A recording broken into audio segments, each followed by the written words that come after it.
Sonará majadero que sigamos hablando de estos temas, pero la verdad es que no lo es, porque hay tantas posibilidades de que este proceso de descentralización acabe en nada, o bien en muy poco, y que al final todos estemos aquí lamentándonos largamente sobre nuestras frustraciones, en vez de haber hecho lo que tenemos que hacer en el momento. Y lo que tenemos que hacer es revisar un poco cómo está llevándose a cabo el proceso.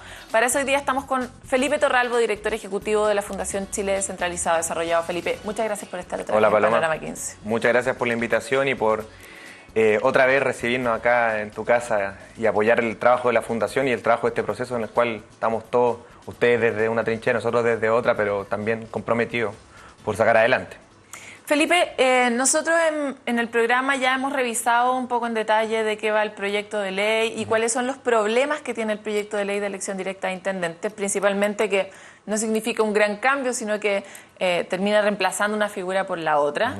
Si usted no lo ha visto, si usted en su casa no lo ha visto, puede revisar los links de Panorama 15 en YouTube. Pero cosas que han surgido en el último día, particularmente el anuncio de la presidenta de poner urgencia al proyecto, ya es una noticia interesante y que nos parece posible visualizar la elección directa de intendentes el 2017.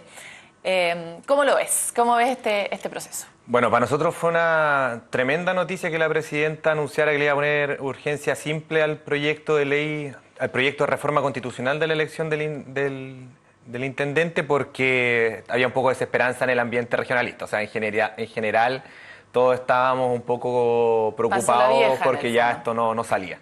Y cuando sale la urgencia del proyecto de ley, mira, múltiples razones pueden haber. Hemos hecho todo tipo de análisis. Está el tema de la discusión sobre las otras reformas, que hubo un proceso de repriorización y probablemente ahí la descentralización surge como un buen elemento a poder reflotar para combatir el decaimiento en las tasas de aprobación del gobierno, que dicho sea de paso, son muy menores a las de la región metropolitana. Estuvimos revisando la de IMARC y están 8 puntos por debajo del gobierno de Michelle Bachelet en la sumatoria de las regiones versus la región metropolitana. No es un dato menor que las regiones estén más descontentas aún con la gestión del gobierno que en Santiago. Transantiago de por medio, anegaciones por lluvias de por medio, etcétera. O sea, sí, pero el olvido es muy grande. Por último, claro, el Transantiago es un error que se hizo por Santiago. Claro. Entonces, con esos datos a la mano, con el tema de que la reforma es más bien una reforma política, una decisión de ampliar la posibilidad del acceso a una democracia a nivel subnacional más fortalecida a través de la elección de la máxima autoridad regional, y que no significa grandes costos para el Ejecutivo, que es uno de los temas que también los tiene bien acogotados. Creemos que pueden haber sido los factores que finalmente llevaron a que se priorizara la agenda en descentralización, y también esto se vio después reflejado en los ambos cónclaves que se dieron el lunes de esta semana, tanto el de la mayoría como el de la oposición. De los cuales no ha trascendido mucho respecto de las regiones. No, pero es interesante analizar ahí un poquito más en detalle. Los cónclaves obviamente tuvieron la discusión central en lo que más se toma la agenda, en educación, trabajo, transparencia, pero la presidenta, ella misma, priorizó otras cosas. Y una de las principales que priorizó en su figura fue el tema de descentralización y elección popular del intendente. Y lo mismo pasó en el cónclave de la oposición, en el cual se priorizaron 4 áreas y una de ellas fue descentralización también. Lo cual nos refleja que, independiente del posicionamiento en la agenda, de cuánto esto esté finalmente siendo el tema del momento, hay una transversalidad política que nos permite pensar en que la discusión, que se pueda avanzar en esta discusión, que se pueda dar una buena... Ahora, Felipe, la transversalidad siempre ha estado. Sí. O sea, desde que empezamos, por lo menos incluso desde que empezó Panorama 15, nunca ha sido un tema de gobierno de oposición quien se encarga de la descentralización. Y más bien los centralistas se reparten de igual manera en ambos sectores, ¿verdad? Sí. Ahora, pongámonos en la situación de que este es un gran momento win-win, donde la presidenta puede subir su popularidad por hacerse cargo de las regiones pueden elegir directamente a sus autoridades finalmente y eventualmente tener más capacidades. ¿Cómo ven la perspectiva de que, ok, hemos perdido un montón de tiempo, pero resulta que ahora le ponemos urgencia y vamos a elegir al intendente ya no en 2016, sino en 2017? Eso es lo que se dice. Sí, ¿Cómo evalúan ese escenario? La idea de 2016 se ve compleja, por supuesto. El tema ¿cuál es la diferencia respecto a la transversalidad? Sí, la transversalidad ha existido siempre y sobre todo en campaña, son todos regionalistas en campaña. Lo que ahora hay, priorización.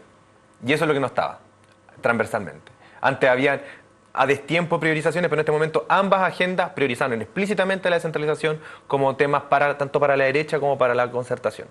Entonces, esa es la diferencia que existe con la transversalidad anterior. Podemos suponer que una transversalidad orientada hacia la acción.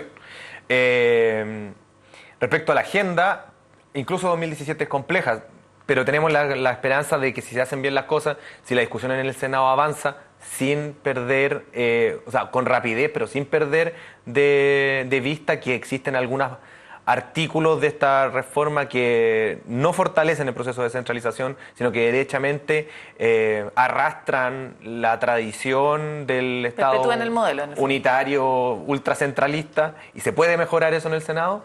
Yo creo que se puede alcanzar a la elección del intendente en 2017. Eso sí, un detalle no menor que de repente pasó colado en los medios, que siempre y cuando se le ponga la urgencia. Porque se anunció que se le iba a poner la urgencia, pero hasta el momento, por lo menos lo que yo tengo entendido, hasta la mañana de hoy día no le hemos visto la urgencia, no ha pasado por oficina de parte del Senado.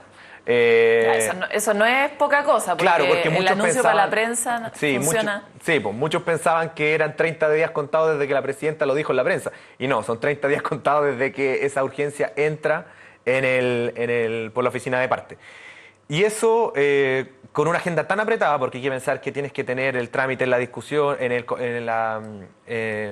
el Senado, luego tiene que ir a la tramitación en el CERVEL, o sea, hay hartos procesos para poder avanzar hasta finalmente poder tener la votación.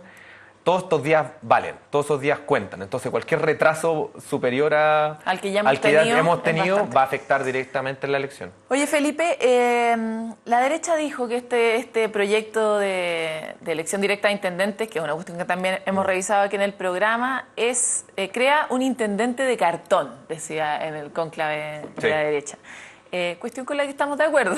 Sí. ¿Por qué tenemos fe en que el Senado va a saber resolver en 30 días lo que no se supo resolver durante todo este tiempo de dormir, más el tiempo que se generó el proyecto?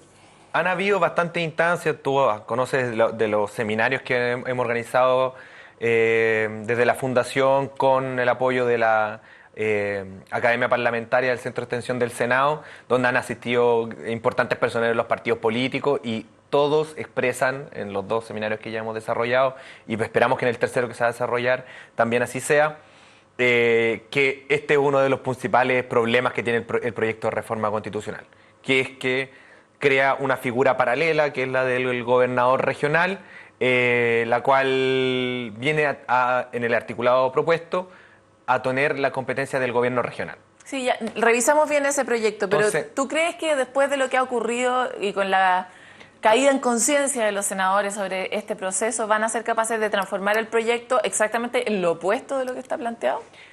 Los compromisos políticos que no son efectivamente la votación del proyecto no pueden dar garantía de eso. Lo que sí tenemos como antecedente es que en intervenciones públicas, en los seminarios, todos han sido bastante transversalmente los partidos también han criticado ese articulado, el artículo 111 que es de ese proyecto de reforma, en el cual está el tema del gobernador regional, y eso al momento de disminuir esa figura o llevarla solamente a las funciones de gobierno interior y no de gobierno regional, podríamos mantener ya un intendente menos de cartón, más empoderado, lo cual también no está asegurado. Hay otro proceso después, que es la Ley Orgánica Constitucional, que va a definir las competencias, el medio de elección. Hay otras cosas que también tienen que ver con el proceso de la elección del intendente y por la cual también la agenda se ve más apretada, que es toda esta ley que tiene que también hacerse a posterior con los procedimientos, ¿cierto? Y las competencias. Y eso ya tenemos un antecedente malo. La elección de los consejeros regionales fue muy compleja desde ese punto de vista. La Ley Orgánica Constitucional se sacó a presión y al margen de la al límite de la inconstitucionalidad, porque como estaba hecho el proyecto, la reforma constitucional, que definía la elección del consejero regional, pero no la ley orgánica constitucional, que definía cómo se elegía, cuáles eran sus competencias, etcétera, casi se cae en un vicio de inconstitucionalidad por no tener el procedimiento y si tienen la obligación de tener la votación. Hay que tener muy en consideración eso al momento de avanzar en este proyecto, por los tiempos. Oye, Felipe, el próximo miércoles en Valparaíso se va a hacer un seminario que viene ya como a hacer un gran canto comunitario, porque van los principales presidentes de partidos políticos, etcétera, a hablar ya mucho más definitivamente sobre lo que está ocurriendo. Un muy buen momento también para atornillar, digamos, o tratar de asegurar un poco la participación y la vocación, en este caso de los partidos políticos, de participar activamente en el proceso de descentralización. ¿Cómo ustedes, cuál es el principal desafío que tienen para ese día, para ese seminario? Aprovechamos de invitar a la gente también. Sí, por supuesto. La idea es que en ese seminario podamos ya entrar en la discusión fina del proyecto. Vamos a discutir estos artículos que ya han sido tan presentados por Juan Andrés Varas, por Heinrich von Baer, que han sido defendidos desde la Subdere. Pero hay un conflicto ahí que en el fondo hay que dilucidar, donde los partidos políticos, donde los movimientos con representación parlamentaria tienen que marcar postura y señalar si es que el proyecto de reforma constitucional es viable como está o definitivamente hay que hacerle cambios que para poder votarlo a favor. Entonces, en ese sentido, la invitación para este miércoles 12 va a estar en el Salón de Honor del Congreso.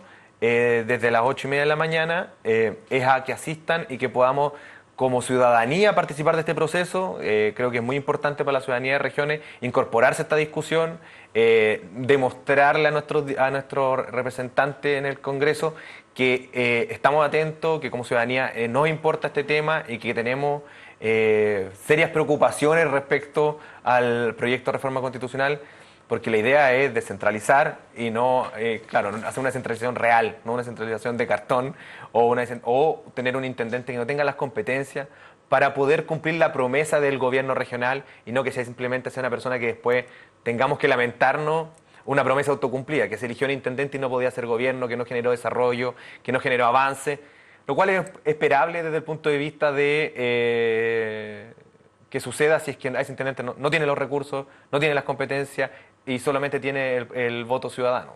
Se necesitan todas esas cosas para poder avanzar. Felipe, se nos acabó el tiempo, siempre se acaba, así que agradecemos mucho que hayas estado en Panorama 15, esperamos que funcione muy bien ese seminario, vamos a estar ahí también presentes. Muchas gracias, como siempre, por apoyar estos procesos. Hasta aquí llegamos. Mire, el otro día estábamos en un almuerzo en Temuco y en un momento paramos la conversación y dijimos, de verdad, ustedes, que eran personas que estaban sentadas con nosotros en la mesa, ¿entienden lo que es la elección directa de intendente? Y la verdad es que la respuesta era no.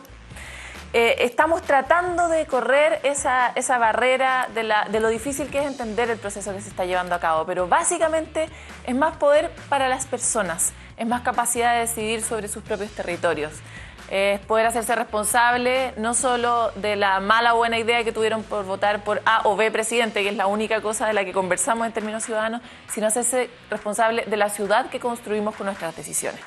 Así que revisen nuestros links, están todos disponibles en YouTube. Aquí estamos siempre para tratar de avanzar un poco en responder esas preguntas que le surgen mucho a todo el mundo. Nos vemos muy pronto otra vez en Panorama 15.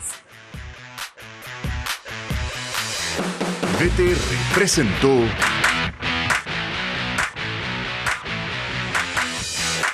Estamos en tu ciudad.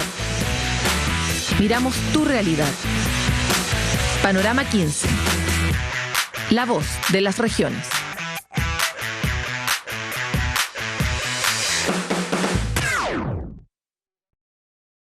Esta fue una presentación